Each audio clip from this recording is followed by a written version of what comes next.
Taped from New Jersey, it's the SNL Nerds, the show where two comics from New Jersey talk about NBC's Saturday Night. I'm your co-host, John Trumbull. And I'm your co-host, Darren Patterson. Hey, Darren. How you doing? You threw me off there. I didn't know you were going to do that little change up the preamble like that. I did. I went a little retro because we're going a little retro this week. I thought it apropos. I was like, the show's not Saturday Night Live yet. It's NBC's Saturday Night. Damn it! You're right. Wow. I was just taken aback.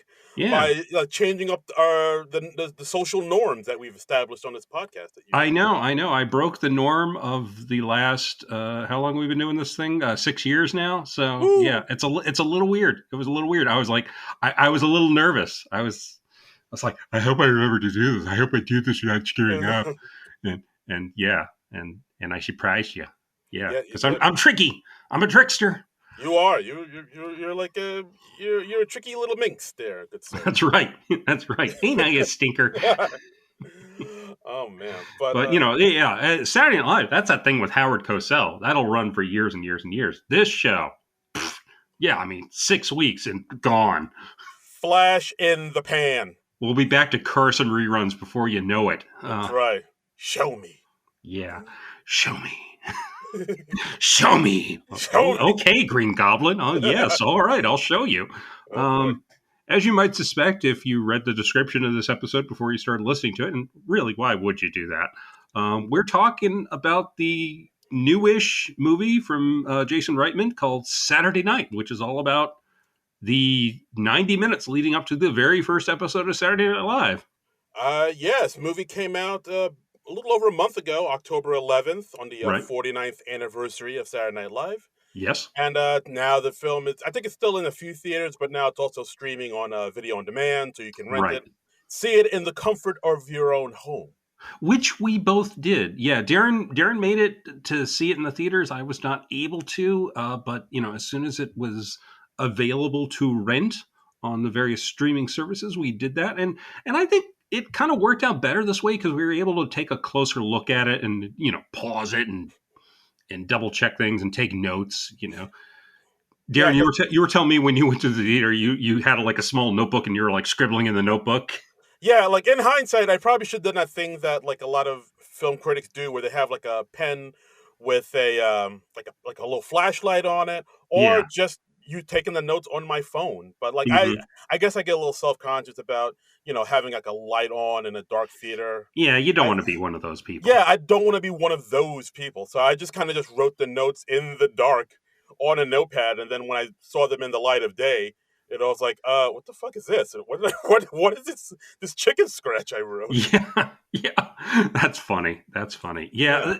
That's a funny thing is we have different methods of note taking. I've always been a notes on my iPhone guy when I'm watching the show or one of the movies we cover. You are always a note on paper guy. Yeah, I think. And sometimes when we're recording, I can hear you flipping pages on your notepad, which is kind of hilarious and endearing. A lot of flippity flips. Yes. Yeah, I think it's just because that's how I was raised. That's how I grew up. My father was a pen and paper man. My father's father was a pen and paper man, and by gum, I'm a pen and paper man. You're an analog dude, man. That's right. That's how the Pattersons roll. Yeah, I like the iPhones just because I can add stuff, I can overwrite stuff, and it's not a total mess. And also, I'm less likely to lose the notes if they're all on my phone. So all right, future man. All right, there, George Jetson. Look at you. Yeah, on my futuristic iPhone 7, which is not going to be supported next year. All right, easy, Tron. Fine, we get it. Man of the future. Yeah. So, please send me money via Venmo so I can buy a new phone already. Yes, absolutely, please. Anyway, so we've been looking forward to this movie for a long, long time. If you've been listening to this podcast for a while, you've heard us periodically talk about it and discuss the casting announcements as they came in and when the trailer came in. And we've been greatly anticipating this for quite a while. Chomping at the bit. Yeah. So now we've finally seen it. I mean, do we want to just say what we thought right off the bat. I think we're going to have like more of a freewheeling discussion because it's kind of a freewheeling movie. It bounces around a lot.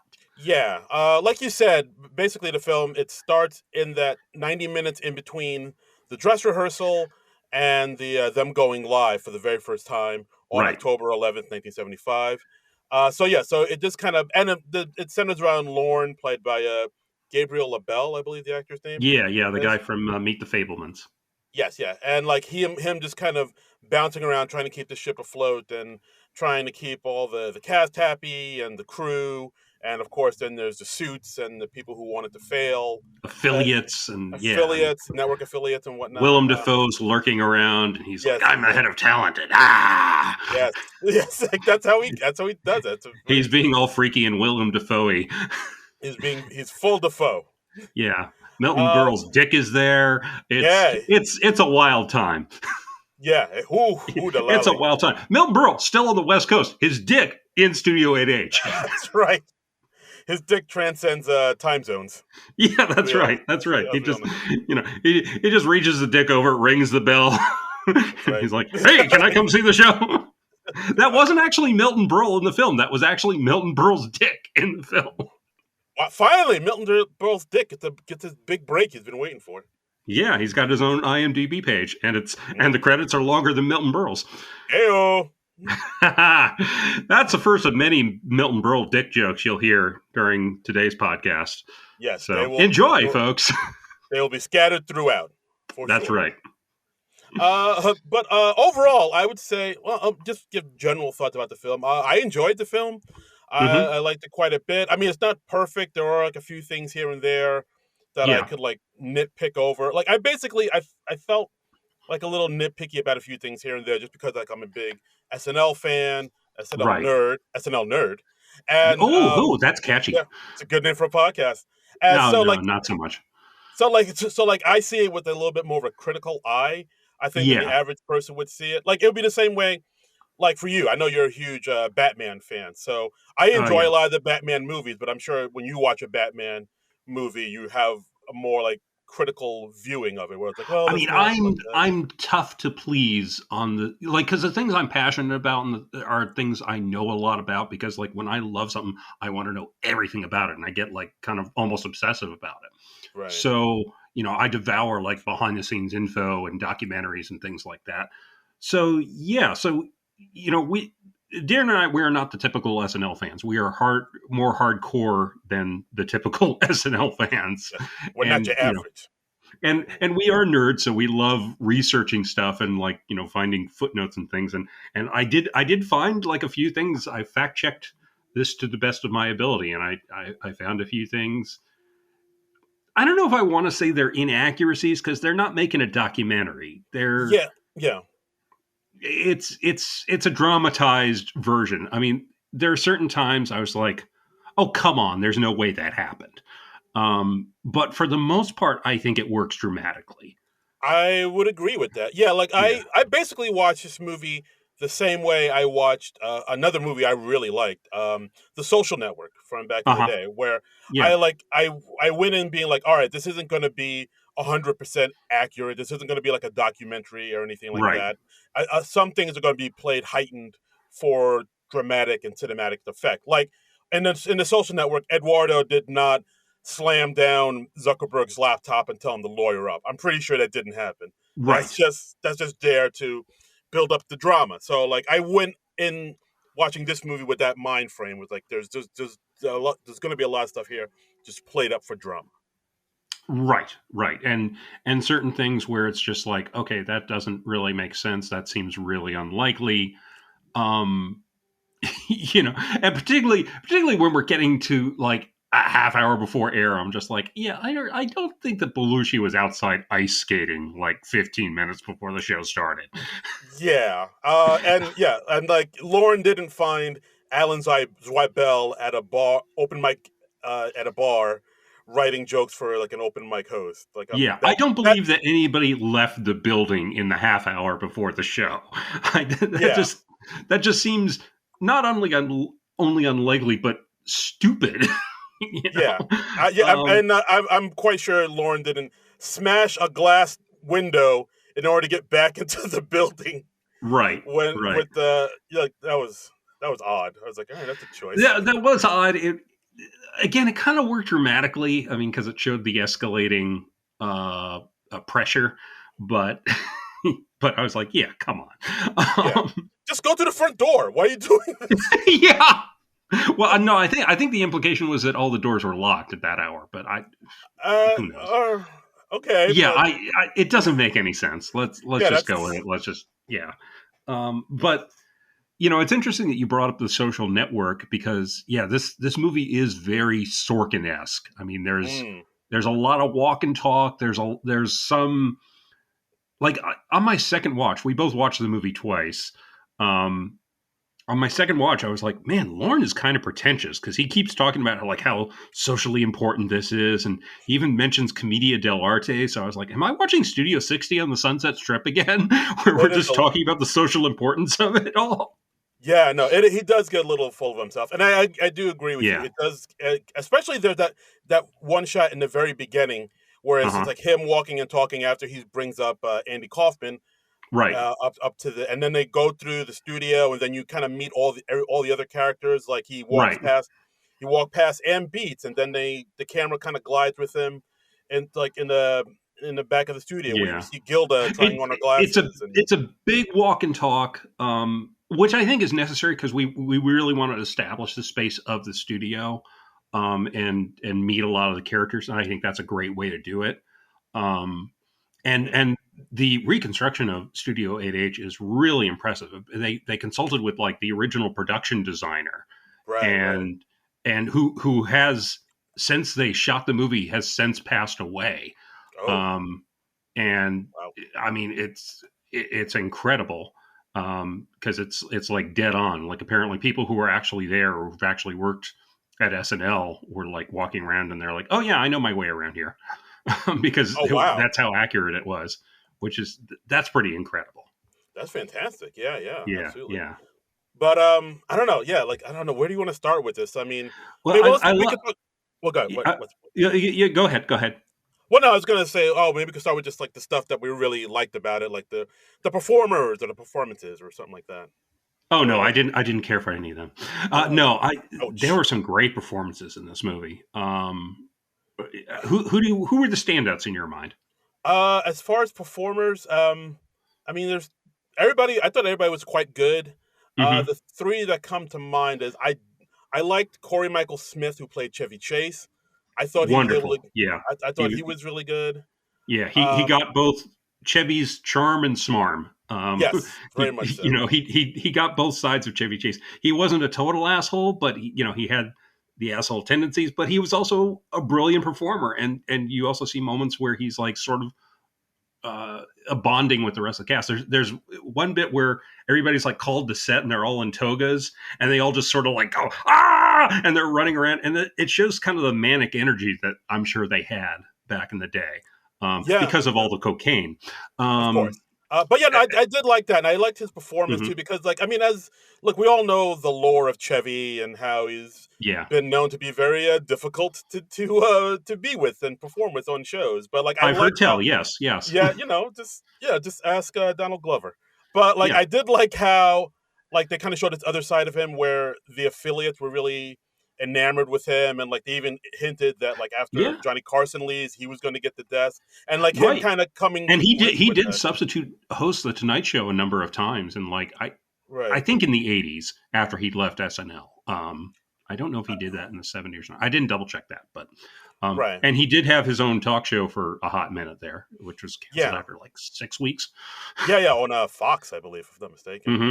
But Yeah, yeah, I that did was like after how they Carson retired. yeah, but I did like how they showed like he was kind of grappling with the fact that all these people were telling him he was going to be the guy, and him kind of Hmm. worrying like if he would be able to live up to the hype or not, and Yeah. which that plays into that whole the Milton Berle scene with him and his fiancee Hmm. Jacqueline, which we'll maybe talk about later. But yeah, about Yeah. like how he was like is he did have some insecurities, even though he maybe portrayed himself as this kind of cocksure, bombastic person that was just full of smarm and just kind of Yeah, yeah, knew and Corey everybody well. Michael Smith did a great job. He looks enough like Chevy. If you don't know Corey Michael Smith, he's probably before this best known for playing the Riddler on the Gotham TV series, Wow. um, Oh, I didn't know which that. which going back to what you were saying about Batman before, I gave up on pretty quickly, honestly, because I was just like, oh, this is not what I want to see. But um, uh, maybe I should go back and give it another chance because I understand that there is some good stuff in there. But anyway, yeah, Corey Michael Smith I thought was spectacular. Um, Yeah, yeah. is he British in real life? Ooh, I don't know. I'll Okay, I look didn't that up. double check that, so maybe I'm wrong on that. I don't know. A Yeah, Brit? I don't know. yeah. Says he's from Columbus, Ohio, so I don't think so. From what I'm seeing That's here, that's not Britain. Okay, that's well, not forget what I said then. All right. that is not Brit. I also another person I really also like, Dylan O'Brien, who played Dan Aykroyd. I thought he nailed like a young Dan Aykroyd. He got the voice really down. He didn't have as much of a physical resemblance, but he got the voice and the cadence of Dan Aykroyd really down. I thought, yeah, Yeah, yeah, he had the cadence, and like I also liked how they kind of shone a light on the fact that Dan Aykroyd in his day a bit of a ladies' man, as it were. or at least a shameless flirt. Yes. There was one bit where, there was one bit where I was like, I don't quite buy Aykroyd being like that, but that was more of a writing thing than a performance thing. Which one? Um, What part was that? Well, it was when they were rehearsing the male sexual harassment sketch where all the female cast members are playing construction workers and they're like uh, verbally harassing Dan Aykroyd who walks by in like a t-shirt and short jean shorts. Arrrr. And I double checked. There's no as far as I know, there was no evidence that was planned for the first show. That was something that they did when Lily Tomlin hosted in November, which I think was like the sixth show. See, we're skipping around, so I can't find my note right now. I have the Okay. date here somewhere. Yeah, here it is. It was November 22nd, 1975, when they did that, which was the first time that Lily Tomlin hosted this sixth episode Yeah. of the show. So, Yeah. that's what we're talking about. Like, it is a break from reality, but dramatic license. So, um, yeah, in that scene, like Danny seems very self conscious about wearing the shorts, and I was like, I don't really buy that because he's a comic. I think he would have just dove into it with gusto. I didn't quite buy Dan Aykroyd being that self conscious about it or that nervous Yeah. about it. Yeah. That's true. I mean, he seems like so like comfortable in himself and who he is, and just Yeah. very very sure of himself. So yeah, that does make sense. The fact that maybe I don't know, but maybe they were playing into the fact that like, oh, he just kind of hits on all the girls. Like to talk about how how he hit on Lorraine and Yeah. Gilda, and he had something going on with Rosie. So like Hmm. maybe to see himself maybe being the object that he sees women as Yeah, sometimes, the maybe. tables are turned. Yeah. Yeah, By the way, when he's flirting with the various ladies throughout the film, he's basically doing his Fred Garvin male prostitute character. yeah, and that's Uh, like another thing I noticed. Like they sprinkled in like hints at future sketches that they would do, later on in the season. Like they had the right. thing where Franken and Davis had an idea for the Julia Child sketch, where the fake Hmm. blood goes everywhere. Yeah, At one point, that was from December 9th, 1978, ooh, with host Eric Idle. It was his third time hosting. So yeah, so they're pitching a sketch that doesn't air for another 3 years. you It's know, like, oh yeah, but we've already ordered the blood for the pitch, yeah, for the pitch, yeah, because we want Lorne Michaels sprayed with blood at some point during the movie. yeah. It's not ready now. He'll put it on a special list. Yeah. Oh, Chekhov, what's that gun doing here?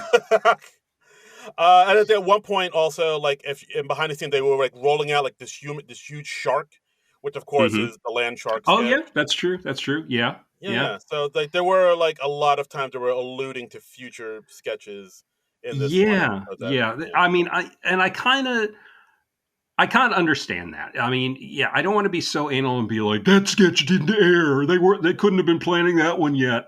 Um, they stretch that dramatic license to the limit because, like I said, they have certain sketches or they allude to certain things that didn't happen for like years after this. Yeah, But there was one Easter egg I saw that I uh was huh. like, why did they put that in there? But again, like to what you're saying. What was that? Go for it. All right, so there's the one scene where Franken and Davis are talking to Michael O'Donoghue, Uh huh. and talk to him about like, oh, you must be nervous going up in the first sketch of the night, and of Mm-hmm. course O'Donoghue plays it off like TV is nothing but a lava lamp with a better Right. sound, which is a good line. Yeah. Yeah. If you look at Franken and Davis's desk, Yeah. there's a box of cereal there, Yes. Yes. and on the box Yeah. says colon blow. Colon Blow, which was a fake commercial that aired in 1989. Um, I was I like, I thought I looked at that as just an Easter egg. I thought that was cute though. You yeah, know. I think it was just somebody being cute, having fun. Yeah, yeah, because they don't say anything to draw attention to it. They're never like, hey, we've got an idea about this sketch for Colon Blow. Um, so yeah, I looked at that as just a Easter egg. Apparently, I looked it up. That was an episode hosted by the tennis star Chris Evert, and it Ooh, was November 11th, 1989. yeah, So I that think would I have remember. been like the Yeah, 14th season. Yeah, it could be. I think I remember them like replaying that sketch like that because it's a pre-tape. I remember them playing yeah, replaying yeah, that pre-tape in other episodes. Guys, back when they used to do that. yeah. They used to run the fake commercials, two or three times, and they kind of gotten away from that. So, Mm. which is probably for the best. But Yeah, yeah. So yeah, Dan, Dylan O'Brien as Dan Aykroyd, I liked quite a bit, and yeah, another one I really got to give a shout out to, I believe, is Nicholas Padani as yeah. young As Billy Billy Chris. Crystal. Yeah, My God, he was incredible. He got Crystal's voice down, man. he really did. And even like a And lot of his mannerisms too. yeah, and he's not doing like a Billy Crystal impression. It's conversational Billy Crystal, which is even tougher, but he sounds eerily like Billy Crystal and he looks enough like young Billy Crystal that you buy it. And I was just like, wow, he's really good. I hadn't seen him in any of the trailers. He has kind of a minor part in the movie, but wow, he was great. Right, and of course they talk. This is another thing that happened where like Billy Crystal was at the first episode of SNL. He was at Dress, and he Mm-hmm. killed at Dress, but he Yeah. ultimately got cut from the very first episode. Unfortunately, like from what I've read in the Live from New York book, like his agents got involved in it, and they had to talk to Lauren about it too, and like it was Right. really at a stalemate. But the thing where they just didn't have time for him, they had to make some serious cuts. So unfortunately, Right. he was not on the first episode. I think it still bothers him to this day. Like I think people have talked about it, or he's Even talked I about mean, it. even though yeah, he came back about 10 years later and became a cast member for a season. Yeah, I mean that still had to be a big blow. And actually, the real life Billy Crystal had a big impact on this movie because like Jason Reitman and his co-writer Gil Keenan were interviewing everybody they could who was there in the building that on the premiere episode of SNL, and they interviewed about 30 people. And Billy Crystal was the one who still had his copy of the script of the very first show, and he Wow. provided that to the production, which was, I'm sure an incredible resource. So No, absolutely. yeah, It's that's something you great. can't find online. Something like that. It's No, very no, valuable. there are like Gil Keenan actually posted on his Instagram. He has a picture of the actual script, and it's like it. Bill Crystal is written in pencil at the top, and there's a rusty mark where it was like held together by a big clip. Wow. Um, Bill it's just the Crystal. title Who's page. that? Yeah, yeah, but I mean, it's incredible, and it's like the last person you'd expect to hang on to a memento from that night, but. Yeah, Yeah. but they said they were just talking to Billy Crystal when they were interviewing him, and they said like, "Oh yeah, we haven't been able to track down a script from that first show." And Billy Crystal just gets up, walks to his study, and comes back with a script. In- Damn. Incredible. That's Fantastic. that's so tip of the hat to Billy Crystal there. Yes. Thank you, Billy, coming in through the clutch. So what? Another person I thought was a real standout, and I'm kind of surprised you didn't mention this person is Lamorne Morris as Garrett Mm, Morris. I thought did a spectacular job. He really got Garrett's mannerisms and speech cadences down. It was maybe a little more exaggerated, like A it little, was like Garrett was like kind of always on. It seemed like, but yeah. but But but I thought he was great. yeah, no, Lamorne was fantastic. I do like that they gave the character of Garrett a little bit more to do Yeah, in this he movie has because more to do than he ever had to do on SNL. I think. exactly, because like I mean when you think Yeah. of Garrett on SNL, like he doesn't have many memorable catchphrases or characters. He has Chico Right. Escuela and the hard of hearing school guy, Yeah. Yeah. but like Baseball been very very good to me, and yeah. yeah, but like he kind of got overshadowed by by Chevy and Gilda and Belushi and Hmm. whatnot. Yeah, So and like I think he also didn't have writers who were really who knew how to write for him or write to his strengths. yeah, So because yeah, I he was mean he was left out in the cold a bit, I think, yeah, and that's kind of his arc in the movie. He's kind of wondering and being like, "What am I doing here? Why am I here?" yeah, no, but I really did appreciate that because because he he's the only black cast member. He's older than everybody because everybody Yeah, is because in he their was like 40ish, I think. yeah like 38, 40. He's Yeah, definitely an older man, and like he doesn't come from an improv background. He comes from the theater. He's a playwright. He's a he singer. went to Like Juilliard. went to Juilliard. He's He's performed operas. yes, he Yeah, sang background for Harry Belafonte, baby. that's So right. That's right, baby. yeah, so like, what is he doing with these 20-year-old Harvard kids? And they're Hmm. like, where's he? Like, I liked how they incorporated. Like, I don't know what my place is here. I Yeah. thought that was a nice little runner Yeah. of a It, story. I mean, it was at times a little too on the nose, and I'm just like, I don't know if he'd be having this existential crisis right before the air, but rule of drama. Dramatic effect, dramatic effect. Yeah. Yeah, dramatic Um, effect, dramatic effect. Um, let's see who else. Who else? I thought the fellow playing Belushi, I thought did a pretty good job. oh yeah, Matt Wood. Matt Wood, he has Belushi's eyebrow action down, which is a difficult thing to get, and he looks enough like Belushi. Yeah, Um, no, for sure. I thought and like Ella Hunt as Gilda Radner, I thought was really good. I mean, like in that opening shot we were talking about, she literally like skips from one place to another, and so she has sort of Gilda's innocent little girl quality, and Gilda Radner is like sort of the group cheerleader through this thing. yeah, well, because we have in that one opening scene where they're rehearsing the home invasion sketch, Hmm. and Yeah, the lights fall down from the ceiling because yeah, apparently Lauren asked for like a whole different lighting setup, and the guy and the lighting director tried to do it, but he unfortunately the lights came crashing down and set the right. couch on fire. Everybody got upset. Belushi started to attack the lighting director, and Gilda's Hmm. just there, is like, hey, I think that means it's good luck, guys. I think that's fine. It's Yeah, all yeah, right. and then she takes a ride on one of the camera dollies.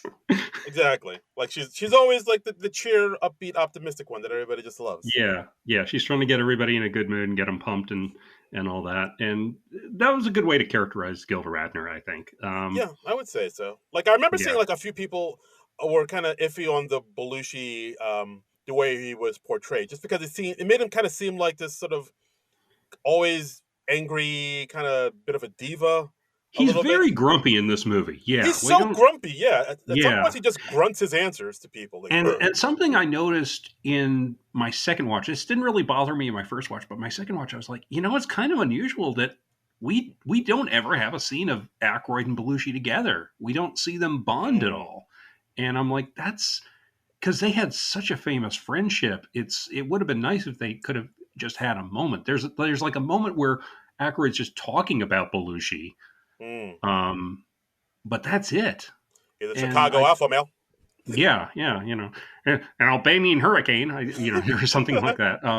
Albanian hurricane. God. He calls him Oh, something like that, Aykroyd, never change, Aykroyd. yeah. But um, I just wish we could have had like a little pinch of that, just like as a hint of what's to come with the two of them. Just, but I guess the structure of the thing that just it didn't allow that. Yeah, I mean, there was like a few things where I was like, oh, I wish that, like, another thing, I guess I kind of was kind of a little bummed out. Like, they didn't seem to give the women of SNL that much to do. Like, I mean, They're a little underwritten. Yeah, yeah, yeah. I mean, Emily Farron, who plays Lorraine, didn't have that much to do.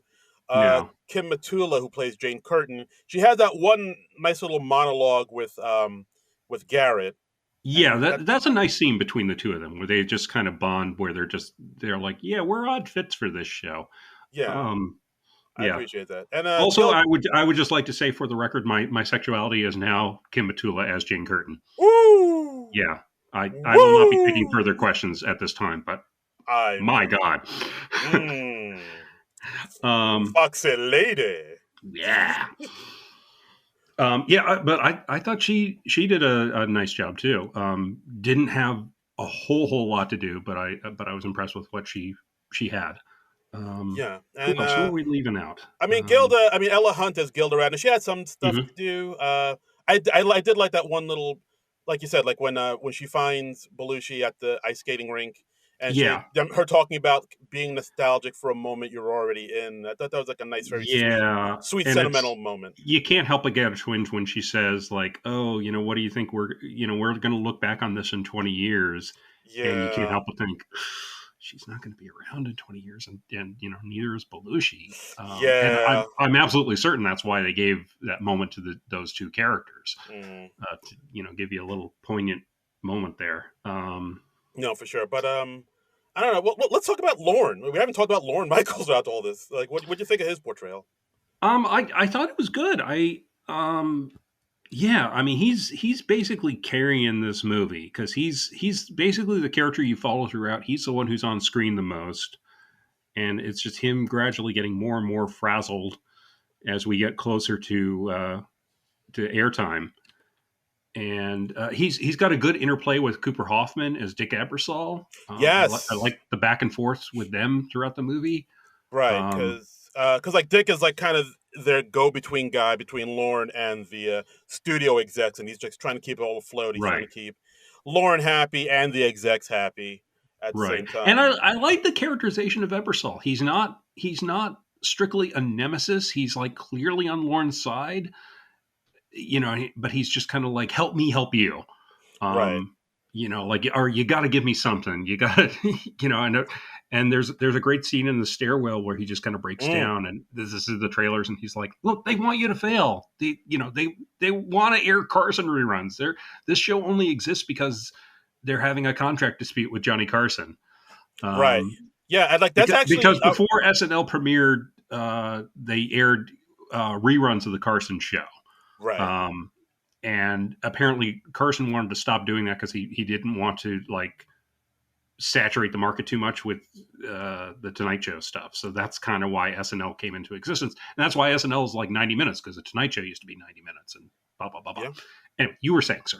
Well, yeah. No, I was gonna say that was like a really good scene. That's probably one of my favorite scenes in the movie, like Mm-hmm. the back and forth they have in that stairwell where Yeah, Ebersol's like trying to lays it out for him, like, yeah, the studio wants you to fail because like it's a little contract dispute, and yeah, him saying like, yeah, look, are you that arrogant that you thought this was all like you didn't think about this type? I thought it was like a really great scene between the two. Like I almost saw yeah. like sparks of Philip Seymour in Cooper I've heard a Hoffman the way he lot of acted. people say that. Yeah, I was like looking at reviews on Letterboxd and stuff like that, and a lot of people are saying like, "Oh yeah, Cooper Hoffman really reminds me of his dad in that scene," and I can kind of see it. Yeah, Yeah, yeah, yeah, but yeah, I do like Gabriel Bell's portrayal of Lorne Michaels in it. Like he's a hmm, guy, because like even when he has his meltdown in halfway through the movie, he's still kind of composed. Like yeah, he's a person who he doesn't scream or holler a lot. He's always like, even when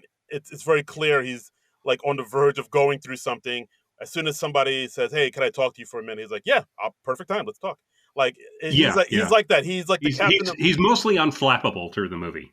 yeah, because he knows he's the captain of the ship, and he has to be unflappable. Because as soon as people see the head guy lose it, then everybody Hmm. gets nervous, and so like he's like the guy who's just Yeah. having a minor meltdown inside, but he can't show it Hmm. because he has to keep everything afloat. And just get him to air, just get us to air Yeah. Yeah.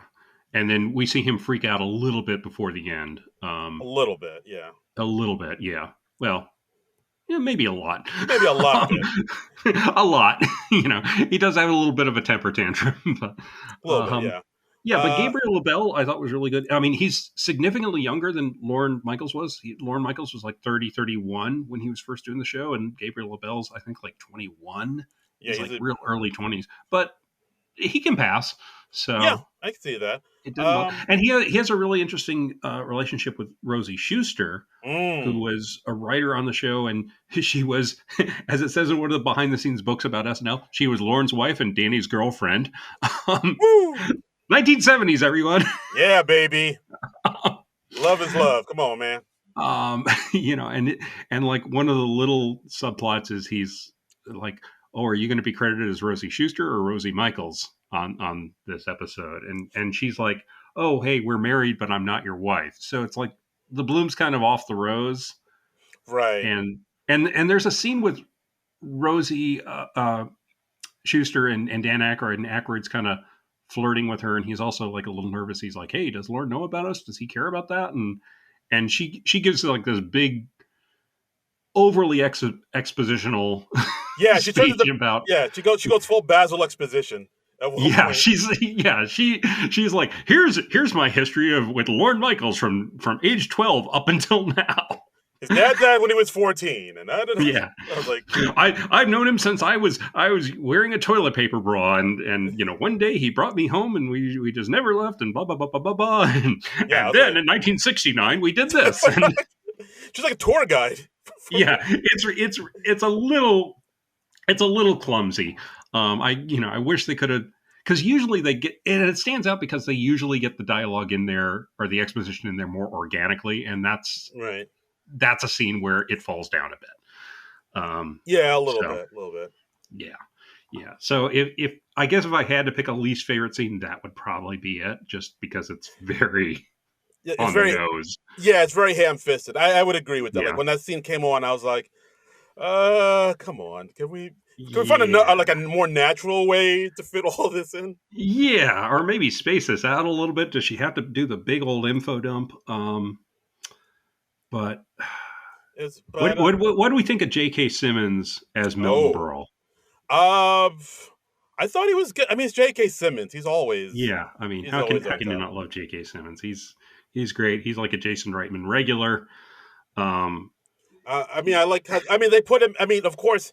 Here's another thing. Of course, he wasn't there when SNL was doing their first because show. why would you be taping a variety show at like 10:30 at night at NBC? And apparently that the show they have him taping, the Rumpus Hour, doesn't even exist. It was What? never a thing. Whoa, whoa, whoa, what? That's how much of a stretch Milton Berle being in this movie is. I mean, I sort of understand why they did that to show like Yeah, the old guard, the old way of doing things, right, and how they don't see this young upstart as any competition, or right, they hope he fit. right. Like, I get it. They're like, oh, he's supposed to represent old Hollywood and the old ways, But and they would not be recording that at no, like 10:30 at night at Rockefeller Center. They'd be recording it during a normal workday in Burbank yes, of because course, otherwise the people would be getting overtime. And yes, of course. like, what's going on with Bill and Burl's show that he's recording at 10:30 at night or rehearsing or whatever the fuck he's doing? Yeah, I mean, I guess I sort of understand why they did that to show to have Lauren look at the director of the Rumpus and see how that Mhm. guy is like very disaffected and out of it, and Right. he's like, oh, I can't grow up to be that guy, and then they got the new light, they got their new lighting director from the guy from the Rumpus room. Yeah, he steals it from Burl's show, and he's like, "Yeah, it's horrible hours. The pay's shit, and all that. Do you want to come?" And the guy's like, "Yes." Yeah, and then of course they have the Milton Berle Chevy Chase scene where like Milton Berle kind of Yeah. dresses down Chevy to sort of play Hmm. into all of Chevy's insecurities about being the new guy. They had some good back and Right. forth too, because we see Milton Berle talking to Chevy's fiance, the very lovely Jacqueline Carlin, and Yes. and then of course him saying, "Oh yeah, this is Chevy," and then she says, "Oh, this is Chevy," and Milton says, "Chevy, I've never heard of you," and then Yeah. and he says, "Oh, well, Chevy's like, that must be the Alzheimer's. And yeah, exactly." they have a back and forth. And at one point, Burl says, if you want my comeback, you're going to have to scrape it off the back of your mom's teeth. Jesus Christ! Yeah. And there's a nice little moment that kind of went over my head the first time I watched it, but it really struck me the second watch was Jackie laughs at that joke, and Chevy's like most offended that his fiance laughs at something Milton Berle said and nothing that he said. Yeah, And I'm so just that like, that's great. That is very the psychology of a comic or a comedic actor. It's like, yeah, oh, you're laughing at him, but you're not laughing at me, your fiance. And that's I loved that. That was yeah. great. That's that hit me where I live. Yeah, and that didn't they didn't make a meal out of it. It was just there, and if you get it, great. If you don't, it's just them fighting. But I thought that was great. Yeah, but That was yeah. the comeback line, like, my God, Milton, Yeah. that is savage, sir. That is Well, I savage. understand that was pretty common for a lot of those, that era's comedians, as they were like pretty filthy off stage. Yeah, yeah, I get it. And Yeah, then just to really put Chevy in his to place, hammer it home. he whips out his dick. And it's shot beautifully because you just get like this glimpse, you just get enough to get an indication of its size. And like Burl, at one point, I think they say to Milton Berle, "Oh, your reputation precedes you," and he's like, Mm. "Yeah, by 11 inches." And Woo! because, like, yeah, if you don't know, Milton Berle kind of legendarily had a huge cock and would apparently like pull it out and at the Yeah, drop of a hat. yeah. So like this scene, what happened here didn't happen, but I remember reading somewhere like when Milton Berle did host SNL Right. later on, he did like whip it out for some of the. I think Alan Weibel saw it. Ellen's Weibel, yeah, and Yeah, Burl hosted on April 14th, 1979, so like 3.5 years after the events of this movie. And Alan Weibel told this story in, I think, the Live from New York book. Um, and Burl was like, "Hey, do you want to see it?" And then he just like I think whips it out before Zweibel can even say yes or no. And then as Zweibel tells it, as as he's sitting there with Milton Berle's cock right in front of him, uh, and he's saying like, "Oh yeah, that's really nice." Right then, Gilda Radner opens the door and walks in the room. and then she like runs away screaming or something. Yeah, Like, oh my God! that's kind of hilarious. And I kind of wish they'd done that in the movie. I understand why they gave it to Chevy Chase, but Yeah, but yeah, I mean, it's a great scene. It's a memorable scene, and just J.K. Simmons can play a great jerk. Uh, he can just whip out his hog at the drop of a hat. he has no reason to be there, but it's Yeah, such an amusing scene. I'll forgive it. absolutely. Um, Also amusing scenes. The guy that played Michael O'Donoghue, I thought mhm. I really liked quite a bit as well. Yeah, he did a nice job. I mean, it's like Michael O'Donoghue on 11. I Yeah, I can believe O'Donoghue is a jerk. I don't know if he was that much of a jerk, but I don't know. I've heard stories. I don't know. Yeah. We see him antagonizing the NBC censor and like lying to her about like stuff he's got into the script. Like she's like, "What is clam diving?" And he's like, "Oh, that's the art of collecting mollusks." Yeah, I think at one point he gets back the script from the standards and practices lady who's made all the corrections in a red pen, and he Right. just lights it on fire by somebody who I didn't even realize it until I saw it a second time. But you see Hmm. this one guy kind of going around the studio with like sage, burning sage around. Yes. Yeah. He's like trying to get rid of the bad vibes or the bad juju in the studio. Yeah, Tom Schiller. Yeah. That was Tom Schiller. Oh, neat. Yeah. So anyway, he lights up the paper with the corrections from Tom Schiller's Sage, and he says, "I'd rather butt fuck cancer than make these changes." I was like, Yeah. that sounds pretty much on par for what. That's an O'Donoghue line. Yeah. Oh, by the way, the guy that played Michael O'Donoghue, Tommy Dewey, is his name. Tommy Dewey. He did a nice job. I might still prefer the Thomas Lennon Michael O'Donoghue from A Hmm. Futile and Stupid Gesture, but this was also a very good Fair enough. Fair Michael enough. O'Donoghue. I think also people noticed that like it seems like this Michael O'Donoghue had a little bit more hair on his head than the actual Michael O'Donoghue, who's like a little Well, that's fine. I mean, bit. That's okay. yeah.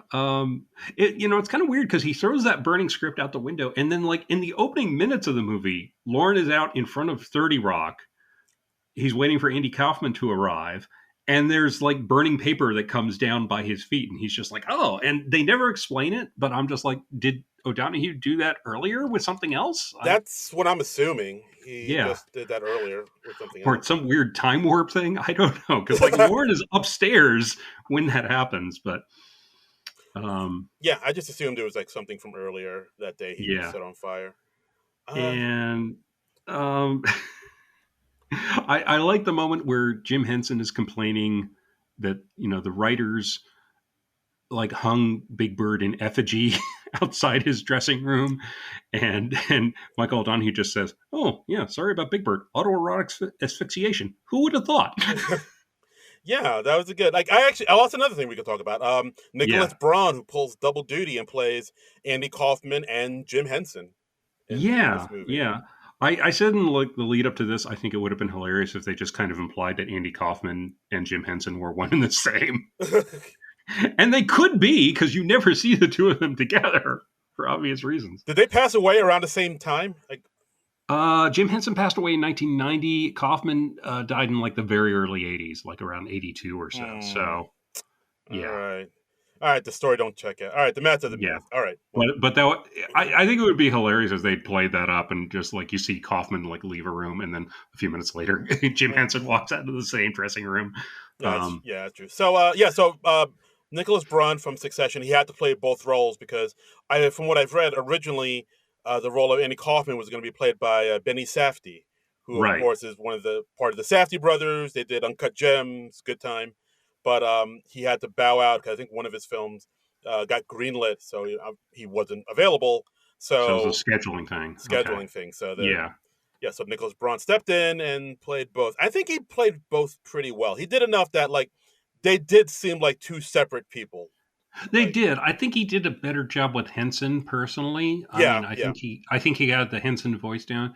And I don't know if they present Kaufman as he's basically in character as foreign man throughout the entire movie. And I'm yes, like, I don't know if that was totally him. I mean, because I don't know. It's tough to say with Andy Kaufman because he would, take a joke to the nth degree. So I don't know. yeah. I don't. I feel like with something like that, especially since he was like an unknown comic, like maybe he Hmm. wouldn't do that. But I don't. Who knows? Right. Who knows how the mind of Andy works? Like Yeah. maybe he would Yeah. be the kind of guy to be like in character 24/7, and or at least until he's out of Yeah. everybody's. I mean, because even things like the biography of him that Tony Zamuda wrote and the Man on the Moon movie, even those like kind of play up his legend a lot, and they mix in a lot of myths with the truth. So yeah, who can say? Yeah, Um, you could say. so So, yeah. were there any other scenes? What was you talk? What are some of your favorite scenes, or what are your favorite character work in this film? Well, let's see. I mean, I mentioned the Milton Berle Chevy Chase scene. I think that was good. I did kind of like the Belushi Gilda scene towards the end when Belushi's skating outside of 30 Rock.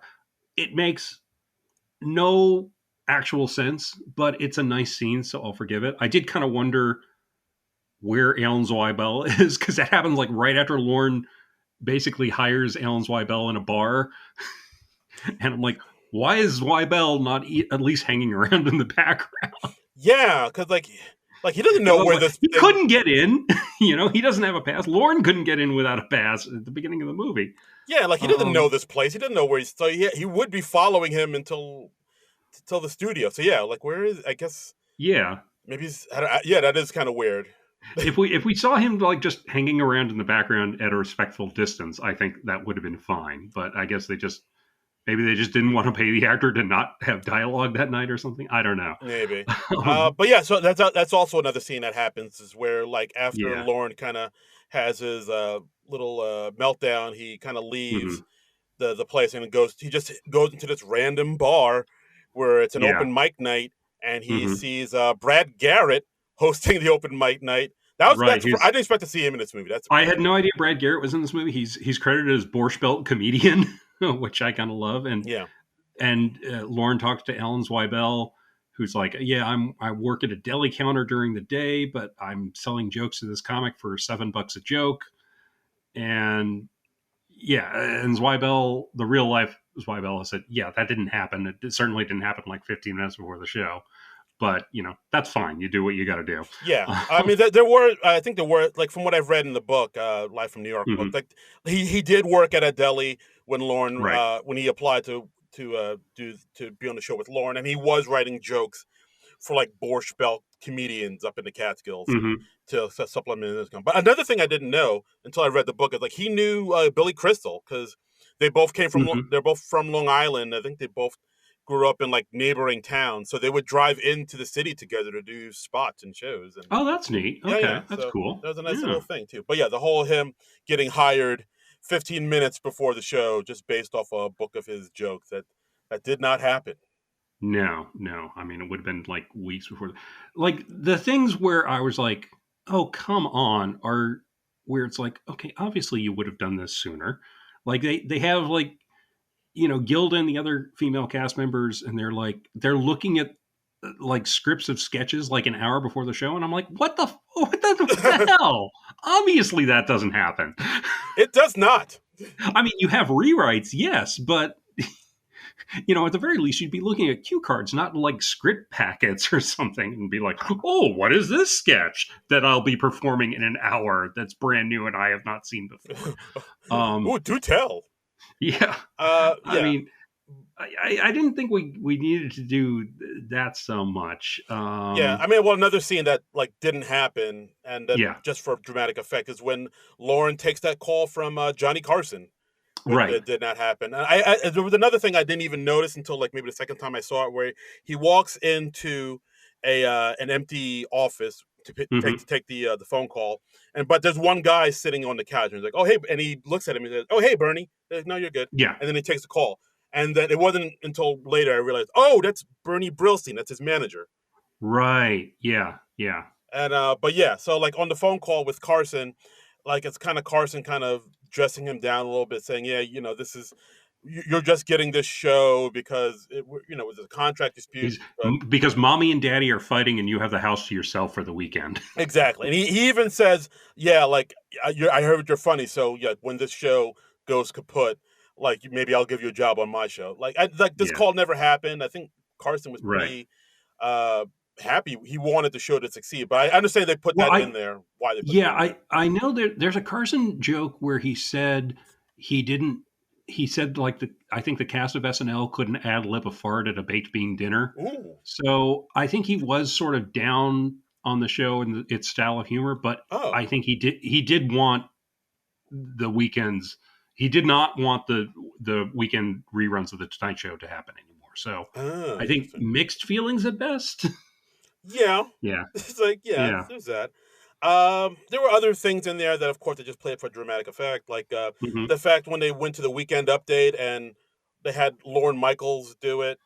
That's Right. something, like, it was always going to be Chevy, but I think Lorne Michaels kind of played with the idea of being the weekend He update guy. flirted with it, but it's like, yeah, you would not make that decision 8 minutes before air. They literally have Lorne Michaels saying to Chevy Chase, "Hey, why don't you do it?" Like right before, like literally 8 minutes before they go on the air, and I'm just like, bullshit. That is all the bullshit in all the. That is like the mayor of bullshitia. The mayor, Yeah, mayor. I yeah, like the perhaps sound of even the that. governor. Governor. I like the sound of Oh, that. Mayor Goldie Wilson. Um, Another thing, well, of course, there's a scene with Leo Yoshimura where he's mhm, bringing up bricks through the freight yeah, elevator to put on the main stage, and he's like kind of right. does that toward the end. I'm fairly certain that didn't happen either. Yeah, I saw a thing where it's like, yeah, they wouldn't use real bricks because fake bricks look real from like a few feet away on camera, and also you'd want the floors to be smooth so that you can move cameras across them. So Yeah, yeah, I doubt the brick thing happened. I don't know where the brick thing came from, but yeah. um, Like it did have, it did give us like a nice moment at the end because like for most of the a lot of the stage crew is like, yeah, we're not helping, and it's just Yashimura putting, trying to assemble all these bricks himself. Which honestly, I think an hour is enough time to do that. It's not a big space. And he was Yeah, going pretty fast. I was like, how did he not finish that on his own, honestly? I don't know. Um but it is kind of fun to see everybody come together at the Yeah. last minute and like, all right, let's get those in. Blah blah blah Yeah. blah. Hey, everybody, Um, grab a brick, and then Chevy comes yeah, down. watch your fingers. Yeah. Then Chevy comes out helping with bricks. I was like, all right, I'm pretty sure that didn't happen, but I'll go Yeah, along with it. yeah. But it's very much like, hey kids, we're gonna put on a show. Uh, Yeah, come on. I did think at the end we have maybe a couple more climaxes than we need. Because How like, so? well, it's like everything's falling apart, and we have Teppet, the network guy, he's threatening to not air the show, and then we finally get a full house, and the audience isn't in yet, but and then Garrett sings, "I'm going to get me a shotgun and kill all the whiteys I see," um, Yeah. which is something he did later in a sketch, and I forgot to look up the date for that particular one. So, Yeah. See that um, part, I was kind of worried about, just because like I understand the reference, you understand the reference. right. Would the average moviegoer understand? Oh yeah, because yeah, we're not really given any context for it. It's just No, like, oh, Garrett improvs this song, about um, murdering white people. but it is one of his most famous bits on the show. So I It feel like is. most of the audience for this movie would get the reference. Yeah, but then like I guess But part of me, yeah, like there would be somebody like, oh, he's singing about shooting down white people. Oh no. Okay, yeah, okay. I see what you're saying. I see what you're saying. But so okay, we have that, and that feels like a climax. That feels like an emotional turn, and then after that, because like one of the other runners with Lauren is there like, well, can you even describe what the show is? And Lauren like sidesteps the question, or he's like, oh, I don't know what the show is yet. And then Lauren gives this big speech about how, like, it's like an all nighter in the city, and you go this and you find this musician and you hook up with a girl and in a phone booth, and that's what SNL is like, and that feels like like an emotional climax. And then Tippett's like, "Give me one reason not to axe the show," and then Andy Kaufman does his Mighty Mouse bit, and that kind of feels like an emotional climax. And it's like, what? Why are we having like three? Multiple. And then Billy Preston does Nothing from Nothing, which Yeah, also feels like a climax. multiple climaxes. Yeah, so it's like a Lord of the Rings movie here or something. I don't. I feel like maybe one or two of those would have worked, but it felt like overkill having all of those come one after the other. Yeah, I'll agree with that. I mean, I liked them all. I did like how after Andy Kaufman does the Mighty Mouse bit where he's like lip syncing to the record, Lauren says, "Save your voice." That was a good. That was a good That's a bit. good underrated joke. That was good. That was good. And yeah, we have Willem Dafoe as David Tebbutt, who's Mhm. NBC exec. I mean, he's probably most famous for recruiting Johnny Carson for the Tonight Show back in '62, Right. and then he became I believe, like, Carson took him to the West Coast when he Yeah. went to California, and he became like the VP over there. So Yeah, he and was a he's like the talent manager for NBC, and he's like the closest this movie has to a bad guy. But even he's not like a total bad guy, I don't think. no, not really. Like he's like more of like a realist. He kind of Hmm. like calls him as I sees him type of guy. And I Right. don't think this. I mean, if you say if there's a villain in this movie, maybe Time or something like that. If you Yeah, yeah, that's or fair. like just because like that's another thing, like with the music I liked about, like where everything just gets Hmm. very heightened and everybody becomes very aware that it's getting By the close way, to. John Baptiste, Mm, wow. Yeah, I mean, he's killing it, and he's like playing the music for this movie live, yeah, and he's playing Billy Preston. I thought he was really impressive. yeah, Yeah, I mean, he's just like ferociously talented guy, and he's just got such a great energy to him. It's just infectious. he really does. He's got the goods. He's got the goods. Yeah, yeah, he was So. great. He was the band leader on the Late Night with Stephen Colbert. Mhm. He left like a couple years ago, I think, just to Yeah, do other stuff. But do other stuff. yeah, he's incredible. Yeah, he's won some Grammys. He's good stuff. Yeah, yeah. But yeah, so maybe that was it. Like maybe just the time and the and the anticipation of it all, and just people, the pressure getting to Yeah. starting to get to Lauren as he worries about like if he's able to pull the show off. I guess that's the ultimate villain of Yeah. the movie. But I did like Willem Dafoe. Willem Dafoe is always good. Yeah. I think I did like that one line where during the meeting of the execs, the affiliates, Uh-huh. and like uh, Chevy Chase talks in front of everybody. He wins everybody over. The movie makes a Yeah. good point to show you how Chevy Chase was really poised to be the it guy, and like Yeah, yeah, and he was the first breakout star of the show, and yeah, and I love that they showed him being like really good in the room and really winning people over, and yeah, and yeah, and just then doing that at the drop of a hat. yeah, and then then Tebbit pulling him aside saying like you're a handsome, funny Gentile. And that means something. Yeah, yeah. That means what? That means we're in 1975, and you can like talk like that openly. Yep, sure can. HR, what's that? Here, have some cocaine. They say that George Carlin has lockjaw from doing too much cocaine, and apparently he was very stoned on the first episode, and he only did yeah, a few stand up routines, but he didn't do any sketches.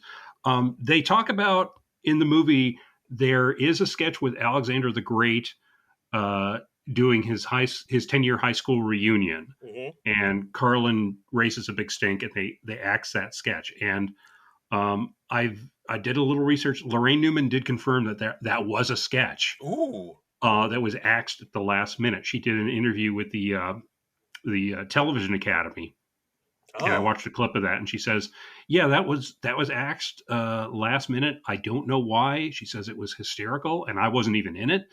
Oh But wow. yeah, that was the thing. So Interesting. I did not know that. um, yeah, I was like, okay, and they do have some of the sketches that were actually in the first episode of SNL, like the one with the replacement husband Oh, New Dad. and new dad, and what else? The Robert the home invasion Yeah, sketch. home invasion sketch. Yeah. Mighty Mouse and all that. Hmm. Hmm. Yeah. So what do you think of Matthew Rhys as George Carlin? I thought he did a fairly good job as He's Carlin. pretty good.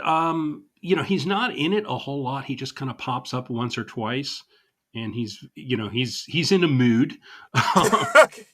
He is.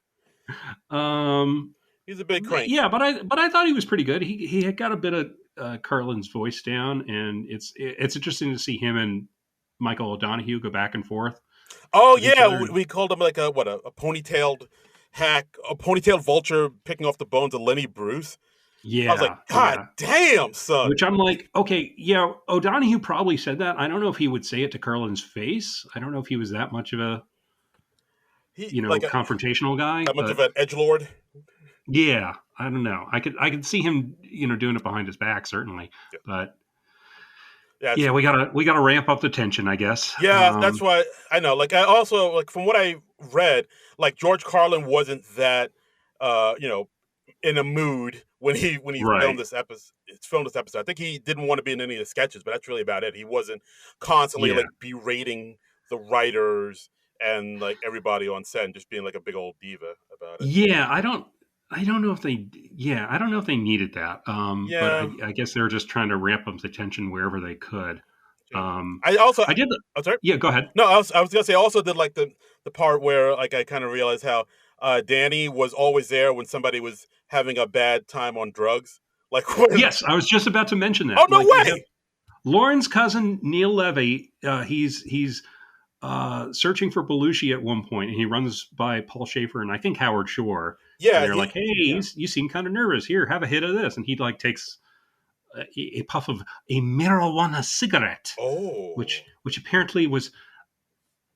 Now I wasn't able to research this, but apparently there was some drug use behind the scenes of SNL in What? That 1975. that doesn't sound right. Um, I haven't been able to fact check that, Uh, but all right. but but I like that he takes a puff of that, and then we see him start getting paranoid, and we kind of see it through his distorted eyes. I did like that scene, like that one where Yeah. he's like kind of going through the halls and Hmm. like him just kind of doing random things like turning off a switch that turns off all the lights in the Right. studio.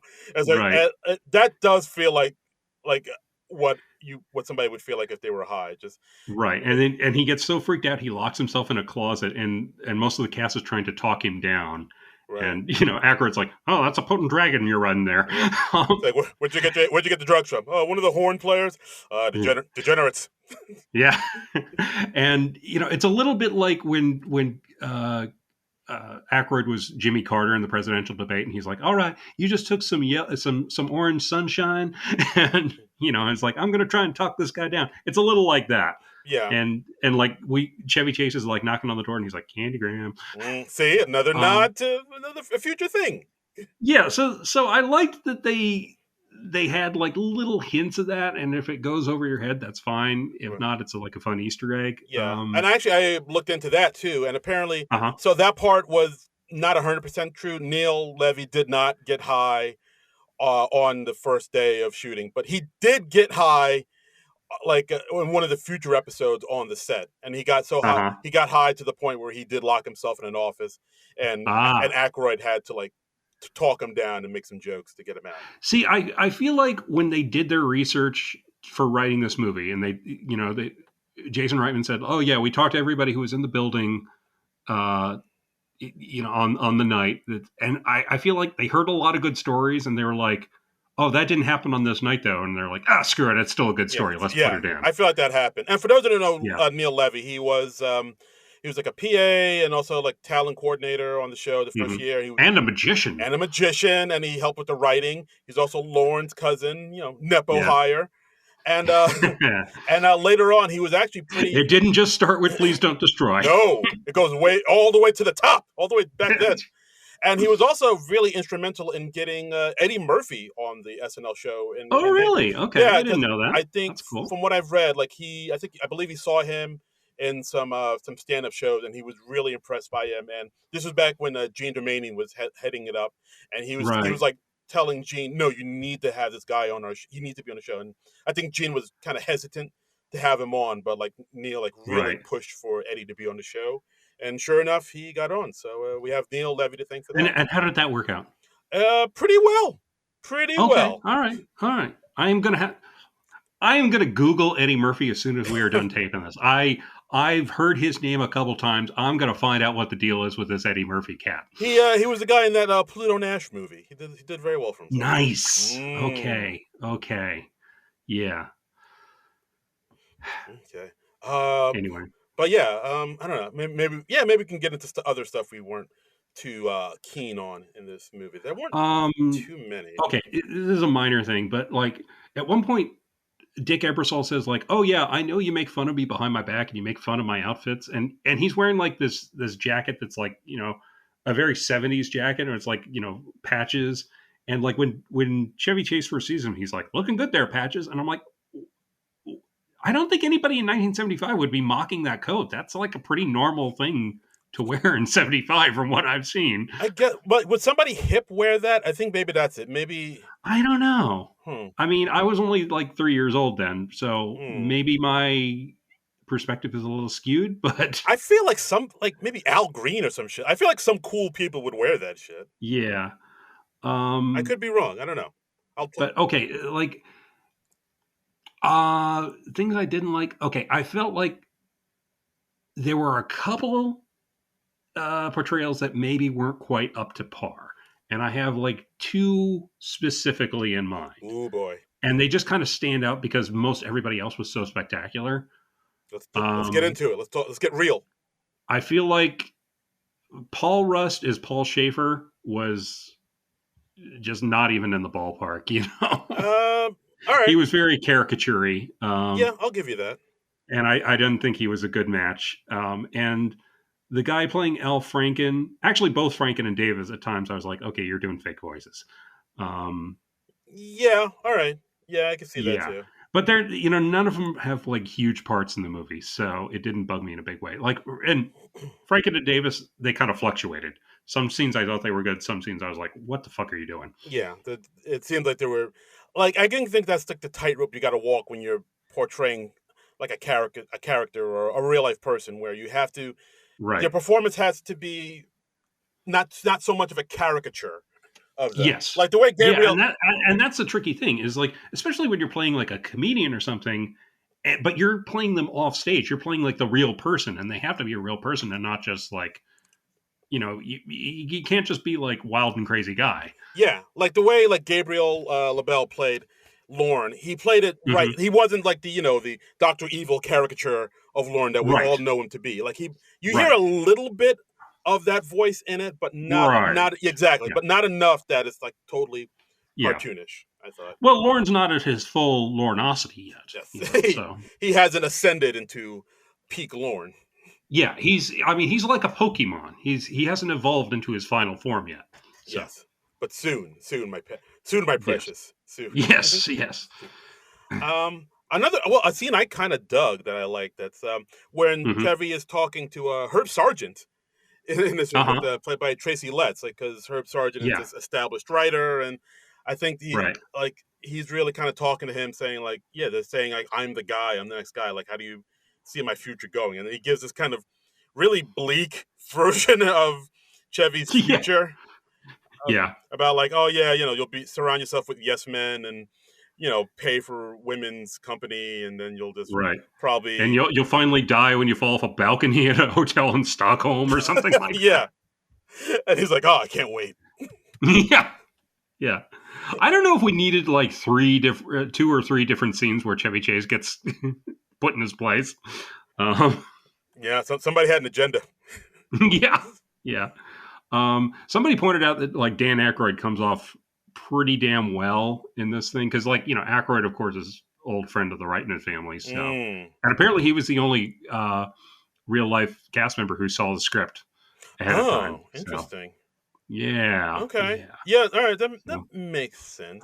even though he's got a little something going on with Rosie Schuster on the side, you don't come off really thinking bad of Dan Aykroyd in this. No, not really. Like, yeah, you could say, yeah, he's a bit of a coxman, and he's Hmm. just getting trying to get all the poon he can, but like he doesn't really come across like too terrible. I thought. No, no, he doesn't.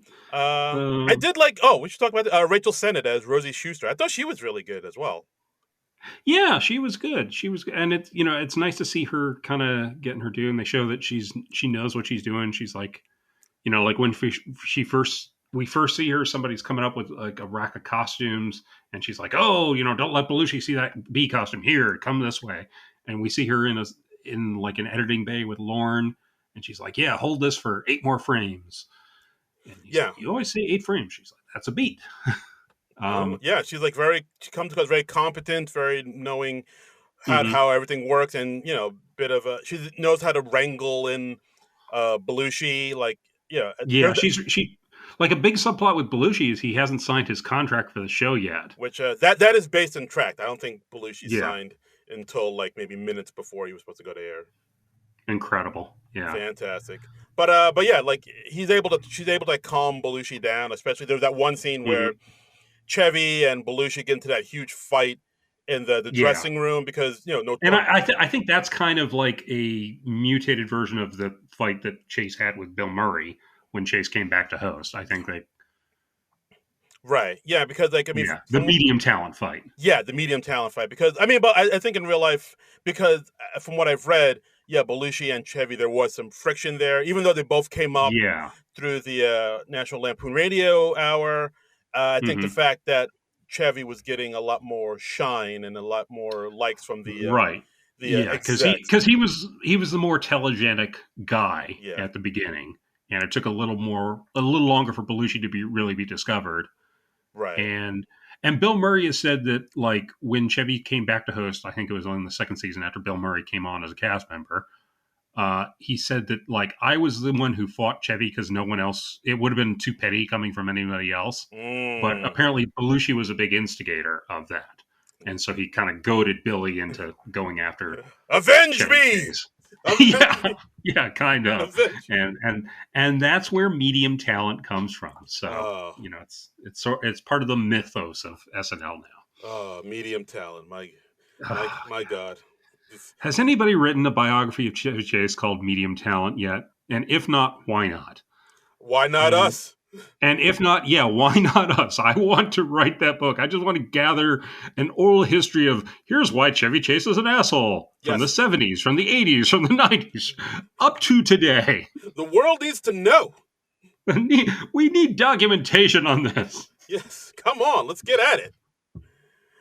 Here's why Lorne Michaels doesn't like Chevy Chase. Here's why Martin Short and Steve Martin don't hang out with him anymore. Here's why Dan Harmon hates Chevy Chase. Wow. Here's Damn, let's just go down the list. and just like footnote on my page, Beverly D'Angelo still likes it. Dan Aykroyd's still cool with him. Yeah. They did nothing but trouble, so yeah, they're fine. Yeah. They're okay. Anyway, where was I? There's a bit towards the end where like Lorraine Newman, she's like trying to get a quick change down, and at the very end, she like changes into they have a breakaway outfit for her, and she's in a Playboy bunny costume underneath. That was like something that she wore in the Hugh Hefner show, which was October 15th, 1977. Yeah. So I'm just like, why are you in a Playboy bunny outfit for no reason in this movie? Just to show that they can do it. Yeah, I guess so. I guess but yeah, it's just too much of a visual. And hell, if I was directing this movie, I might have done the same thing. You know, yeah, who knows? Hey now. But yeah, And, I think it was just like another Easter egg for us dorky SNL nerds to gobble up.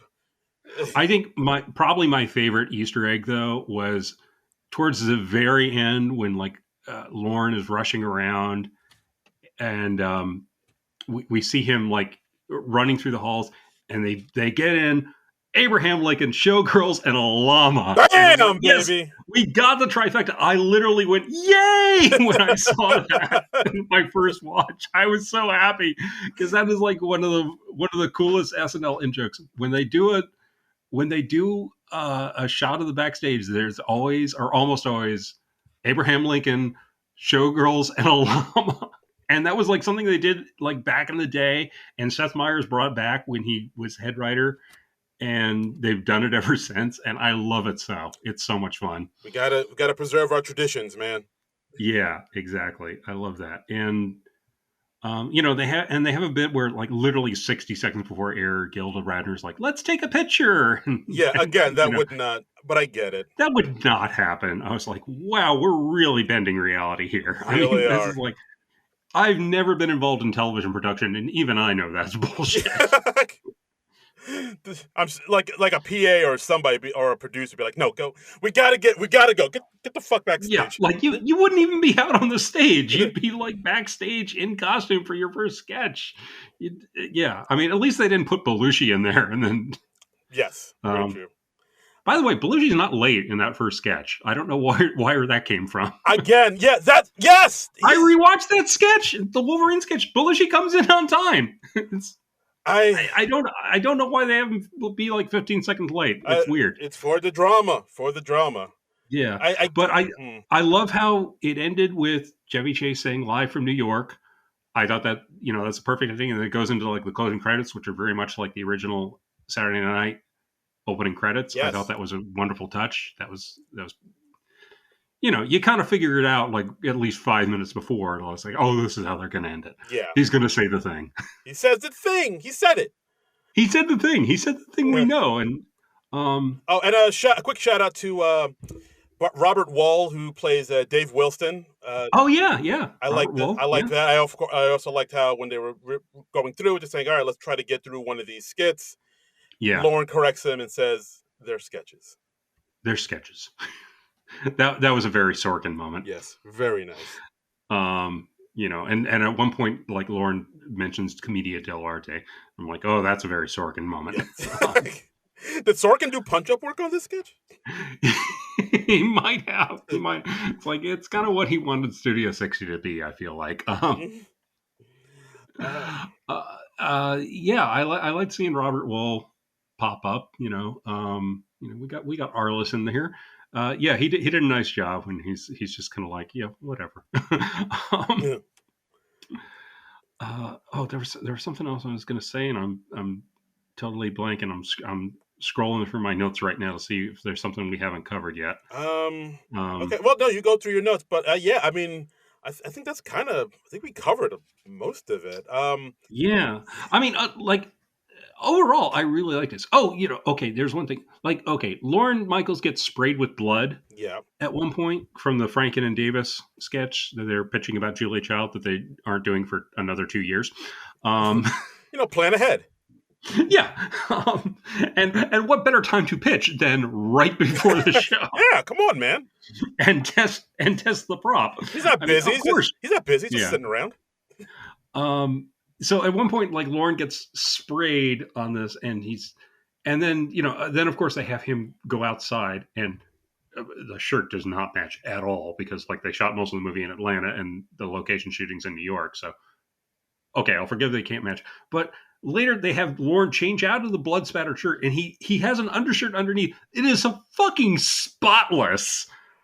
You know what? I didn't even think about that. I'm like, okay, But look, when I rewatched it, I was like, yeah, he got that shit on his neck and his face, and how does none of that soak through his shirt? that's a really good point. Shit. I That was just is like, nope, sorry, don't buy it. That's not how physics works. that's wow. Yeah, that's I never wow. Yeah, like his That's okay. Maybe that's a nitpicky criticism. Yeah, I mean, you want to make it so he can do multiple takes and all that. I get why it happened, but he should have at least had a pale red stain on his undershirt or something. he should have You had know, something. But yeah, should have been pinkish or something. Yeah, that's wow, that's a really good point. yeah. A Um, tip of the hat to you, sir, for catching that. Yeah. well, thank you, thank you. My ever retentive nature is coming out. uh, Um, yeah. I mean, like Jim Henson doesn't get his script pages until like literally like 10 minutes before the show, and he's like, "Oh, great!" And it's like, "Oh, now I finally have a script to perform." And it's like, "Well, what were you going to do? Just twiddle your thumbs with Just Muppets?" just gonna wing it. Yeah. Apparently, the reason. Um, okay, I looked up a little on the segment that Jim Henson did on SNL, which was called Land of Gorge. They weren't any of the Muppets from the Muppet Show or anything like that. Yeah, all new Muppets. But they did like 16 segments with those characters. And the reason that the Henson people couldn't write them themselves was because of like the Writers Guild Yeah, yeah. I remember hearing thing. that. So only people employed as writers for SNL were allowed to write sketches for the program. So I don't know why they didn't just hire at least Jim Henson and a couple of his people as writers. Maybe they just didn't have the budget for that. Maybe, yeah, or I don't know, just hire like an intern or something like that. It's like, oh yeah, you're just gonna write for these puppets here. Yeah, yeah, But because like Zweibel said they'd like literally draw straws to see who would draft that week's yeah, sketch, of course, and O'Donoghue's famous quote, "I don't write for felt." yes, and in a 1977 interview for Playboy, he called them mucking thuppets and little hairy face cloths. Mm, And wow, what does he call them in this? I think he calls them like like you like fuck rags or something like fuck that. rags. That was it, fuck rags. Yeah, Like wow, he don't fuck with puppets. He just yeah. don't. So apparently, like them being off the show was kind of a mutual decision, and that was also around the time that Henson was starting to get the Muppet Show off the ground. So he was like, "I'm going to put my energies into that." Yeah, and it's a better fit, I think, overall for everybody that happened. Yeah, yeah. But I looked it up, and I was kind of amazed that it went for 16 segments. I I thought was it was like, like maybe yeah, I wow. thought it was like maybe 5 or 6. 16? Yeah, yeah. There are Okay. 16 Land of Gorge segments listed Wowee. on Wikipedia. Uh, It went that carried him through. Oh my god! It lasted till the next season because the last one was from Lily Tomlin in September 18th, 1976. That's nuts. Good gravy. Nuts. That's insanity. Like no one liked it, but it just stayed on for 16 It episodes? must have been a contractual thing. I don't know. I guess. All right. Well, all right. Shout out to you, Jim Henson, I guess. Yeah. Well, hey, get that paycheck, buddy.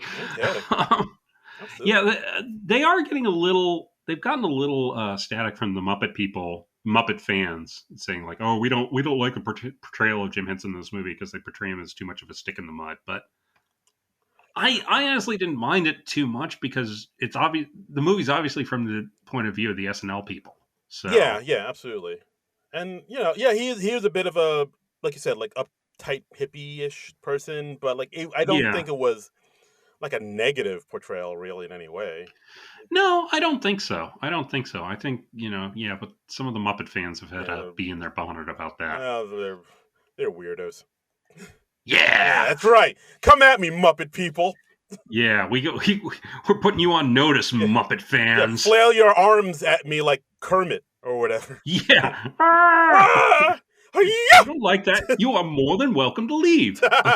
Oh shit! Wow, wow. I haven't thought about that sketch in a minute. That was wow. Love it. Yeah. So, Everybody came here to see this little dragon do his thing. why is Keegan like Michael Key not come back to host? What the hell's going on, He people? really, I don't know what's happening there. Yeah, I don't know. Okay. But yeah, overall, Saturday night, I liked it quite a bit. Like, I like it. I do recommend it. I mean, I know I've said some critical things about it, but overall, I liked it. I mean, I think you can certainly quibble with it, but yeah, it's a good movie. It's a yeah, good movie, and it's well made, and the cast is killing it. yeah. Um, Great performances all around. Yeah, like you said, there are a few quibbles here and there, but for the most part, I like the music. I like the energy. I like the vibe of it. I like the pace mhm. of it. Yeah, I'm really thinking when this comes out on Blu-ray, I just might go ahead and buy a copy. I think yeah.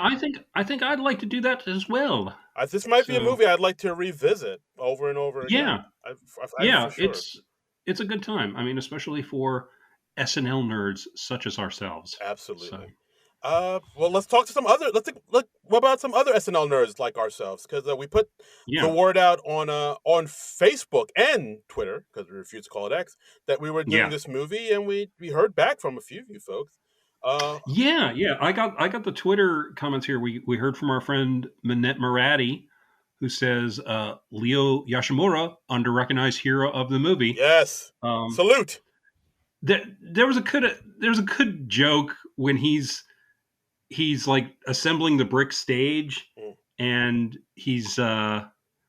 and one of the other stagehands is like, "Oh, you won't last 2 weeks, kid," and he is, of course, like 50 seasons still there. Yeah. Incredible, And what? fucking yeah. Playing Sulu in sketches too. Hell yeah, Yeah, my man. yeah, Bow down before the and gods, son. we, by the way, would very much like to interview on the podcast sometime. Oh So hell yeah. yeah, I'll clear my calendar. yeah, Let's yeah. do it. So Yeah, we also put out on our Facebook page that we were doing this movie, and hmm we actually got like a good number of responses from people. hmm Uh, yeah, I got them up now here. oh So yeah, let's get into it. okay, let's see. Our friend Sherry Fesco, who's been writing us on Facebook a lot lately, she says, I cannot wait for this ep. I Yay! have yet to see it as renting is still $20, but hopefully the fee will drop soon. Eager to hear your review. Well, I mean, we've had a lot of spoilers in this one, so I hope we didn't ruin the movie for you. But yeah, we both liked it. Yeah, So yeah, I liked it quite a bit. We also have Michael Burlew saying, "Did you believe in the acting of Corey Michael Smith as Chevy Chase, or was he not douchey enough?" I, what do you think, Darren? I think he had the fair right amount of douche. I would I say. Yeah, I think it was a good amount of douche. Yeah, like, but Um, again, like I do like how they kind of tried to play Chevy a little bit more empathetic too, as well. Like, yeah, yeah, he's yeah. had his problems throughout the years with a lot of people. A lot of people see him as maybe not the greatest of people, but at the same time, they try to humanize him a little bit to show like he's Yeah. you know I think it was a good balanced portrayal. They showed some of his douchey qualities that I would assume increased over time. And, they show his girlfriend, or his fiance, which was a big part of why he left the show, was because he was like, oh, this, my relationship or the woman I love is over here in California. So he really didn't want to stay in New York because he was like, this is going to go the distance. Um, and Spoiler alert, it did not. womp womp womp. So yeah, maybe with the benefit of hindsight, Chevy Chase might have stuck with the show, and who knows what would have happened then. I don't. Yeah, but a whole new reality for all of us. Yeah, I don't know if that's a better timeline or if that's the darkest timeline. Oof. We also, Who knows? yeah. We also got Scott Hume, our buddy Scott Scott Hume. Hume, my old college roommate. Yay! My wife and I really liked the movie, as always. Hi, Lori. As always with this sort of movie, I'm curious how accurate it was, and what sort of liberties were taken for the film. Many Uh, liberties were taken. yes, yes. For the answer to that, I would go back and re-listen to the previous hour and a half of this podcast. Mm, So, yeah. So the liberties were taken for dramatic effect, but there are a good amount of truth. I think most of them were acceptable. Sometimes I was just like, that's just way too much of a stretch. Come on.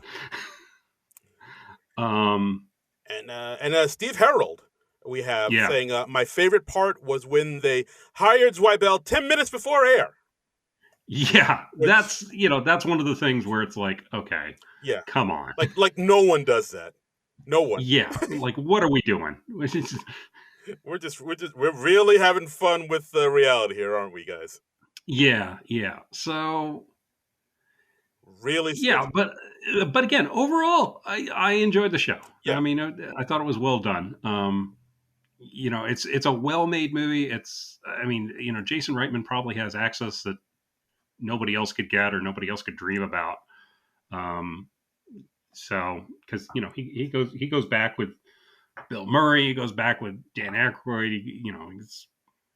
right. He's a son of comedy royalty. Come on. Yeah. So, like, I mean, if anybody was gonna make a movie about SNL, he is the Yeah, best choice. I did like the look of it too. It, like, even had like a yeah, little grainy '70s, like the way it was shot. I thought yeah. They shot it on 16 millimeter, nice.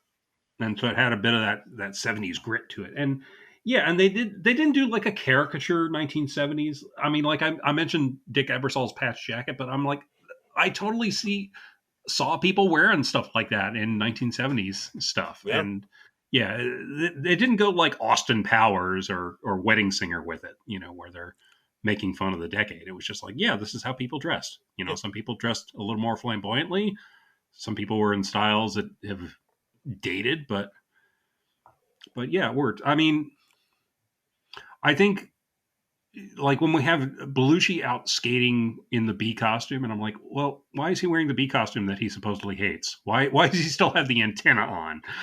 Yeah, I mean, I get it because like that's supposed to be a play on that famous black and white picture of Belushi on in front of Rockefeller Center with the in the bee costume. So it's be Right. Yeah, and they did that at the end of like I think it was one of Candice Bergen's shows where everybody in the cast was out there skating, and like Jimmy Fallon had them do that again when he hosted one time. yeah. So it's an iconic image, so I get why they did it. But I was like, But yeah, like, but logically, it doesn't make much sense. yeah, logically he would whip that shit off as soon as he was able.